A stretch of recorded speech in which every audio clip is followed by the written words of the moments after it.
தான் யாருமே இல்லை. இதுதான் நல்ல சான்ஸ். இன்னைக்கு ஏரியில் குதிச்சு மீன் எல்லாம் நல்லா பிடிச்சிடலாம். ஆத்தாவுக்கு மீனுன்னா ரொம்ப இஷ்டம். இன்னைக்கு எப்படியாவது பிடிச்சி கொண்டு போய் கொடுத்துட்றேன்.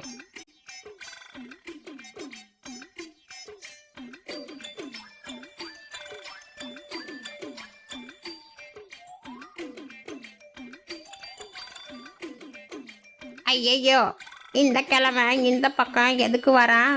இவன் இந்த மீனை பார்த்தா போதும், அவ்வளவுதான், என் கதையே முடிஞ்சிடும். நான் இதான் மறைச்சிக்கிறேன். டேய் கருவாயா, என்னடா இந்த பக்கம்? நீ இந்த ஏரிக்கட்டை நீட்டு என்னடா பண்ணிட்டு இருக்க? அது தாத்தா, ஏன் வயிறே சரியில்லை. வயிறு ரொம்ப கடமுடான்னு இருந்துச்சா, சரி ஏதாச்சும் பண்ணலான்னு பார்த்தேன். ஆனால் என்ன பண்ணுறது, எல்லாம் பிச்சுக்கிட்டு வெளியே வந்துருச்சு. செம்மையா நாறுது, தாங்கவே முடியல. டேய் கருவாயா, இவ்வளோ பெரிய பையனா இருந்துட்டு இப்படி சொல்றிய, உனக்கு வெக்கமா இல்லை? டேய் முதல்ல வீட்டுக்கு போய் குளிடா, நாத்தம் பிடிச்சவனே. எனக்கே நாடுற மாதிரி இருக்கு. நான் முதல்ல இங்கிருந்து கிளம்புறேன்.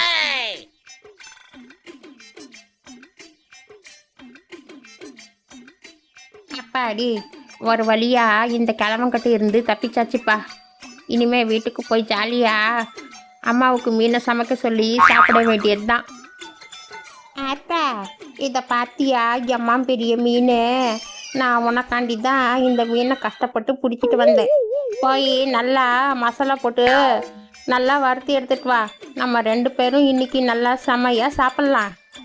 அப்புறம் இன்னொரு விஷயம், நல்லா சமைச்சிட்டு கதவை நல்லா லாக் பண்ணிவிட்டு அதுக்கப்புறமா உக்காந்து சாப்பிட்லாம். போன தடவை மீனை எல்லாம் வந்து சாப்பிட்டுட்டு போன மாதிரி இந்த தடவையும் யாராவது வந்து சாப்பிட்டுட்டு போயிடுவாங்க. என்ன புரிஞ்சுதா? ஆமாண்டா கருவாக்குட்டி, நீ ரொம்ப சரியா சொன்ன. போன தடவை எனக்கு ஒரு பீஸ் மீன் கூட கிடைக்கல. இந்த தடவை நான் விடமாட்டேன். நல்லா இன்னைக்கு மீன் கட்டுன்னு கட்ட போறேன். நீ சொன்ன மாதிரி கதவை லாக் பண்ணிட்டு அப்புறமாவே சாப்பிடலாம். கதவை நல்லா லாக் பண்ணியா? இல்லைன்னா உன் சொந்தக்காரங்க யாராவது வந்து லபக்குன்னு எல்லாம் சாப்பிட்டுட்டு போயிடுவாங்க. டே கருவாயா, நான் கதவையெல்லாம் நல்லா லாக் பண்ணிட்டேன்டா. நீ பயப்படாம சாப்பிட்ற, நானும் உக்காந்து சாப்பிட்றேன். இந்த மீனை பார்த்த உடனே என் வாயிலெல்லாம் எச்சி ஊறுது. இன்னைக்கு ஃபுல்லாக மீன் தான் சாப்பிட போகிறேன்.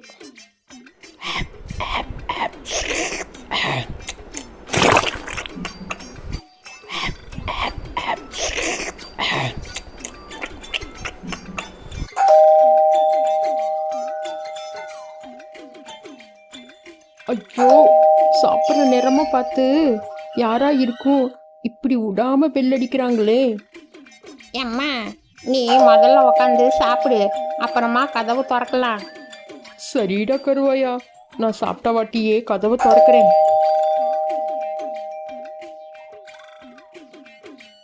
ஏண்டி கூறு கெட்ட குப்பை, எவ்வளவு நேரமா பெல் அடிக்கிறது? கதவை வந்து சட்டுன்னு திறக்க மாட்டியா? கிளவி, நீ வரேன்னு ஒரு ஃபோன் பண்ணியிருந்தா நான் வந்து கதவுக்கிட்டேயே நின்று உன்னை கூப்பிட்டுருப்பேனே. அது சரி, போனால் போகட்டும் விடு. அது என்ன கையில் இவ்வளோ பெரிய தட்டு? ஆமாண்டா கருவாயா, அது மட்டும்தான் இப்போ குறைச்சல்.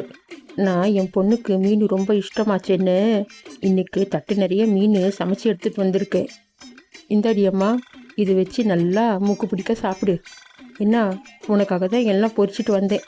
உனக்கு சமைக்கிற வேலை கூட இல்லை. போய் நல்லா உக்காந்து சாப்பிடு. சரி, நான் கிளம்புறேன்.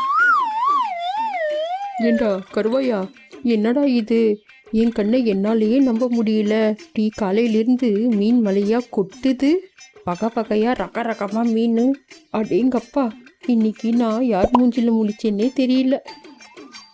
அத்தா, உனக்கு மீனுன்னா அம்முட்டு இஷ்டம் தானே? நீ நல்லா ஆசை தீர மூக்கு பிடிக்க உக்காந்து நல்லா சாப்பிடு ஆத்தா. டே கருவாயா, நீ வந்து என் கூட சாப்பிட்றா. ஏனுங்க, என்ன இது இவ்வளவு நிறைய பொரிச்ச மீன்? அப்ப என்ன இது, மீன் கடையே எடுத்துட்டு வந்துட்டீங்க போல. என் கருத்தம்மாவுக்கு மீன் ரொம்ப இஷ்டமாச்சு. அதனால தான் எல்லா மீன்லேயும் எல்லா வகையிலையும் மீன் எடுத்துட்டு வந்திருக்கேன். இந்தா கருத்தம்மா, நீ நல்லா போய் ஆசை தீர சாப்பிடு. டேய் கருவாயா, ரொம்ப அதிகமாக மீன் சாப்பிட்டேன் போலடா. வயித்தால வேற போகுது. என்னால் தாங்க முடியலடா. ஏம்மா, நீ சாப்பிட்டது மட்டும் இல்லாம என்னையும் சாப்பிடு சாப்பிடுன்னு கொடுத்து எனக்கு இப்போ வயிறு கலக்குதுமா. சீக்கிரமா வெளியே வாமா. ஏண்டா கருவாயா, ஒரு 2 நிமிஷம் நிம்மதியாக உக்கார உரியா? ஏன்டா இப்படி தொல்லை பண்ணுற? சீக்கிரமா போயிட்டு வாடா, நானும் போகணும். ஆத்தா, நீ முதல்ல தள்ளிப்போ, அப்புறமா பேசிக்கலாம்.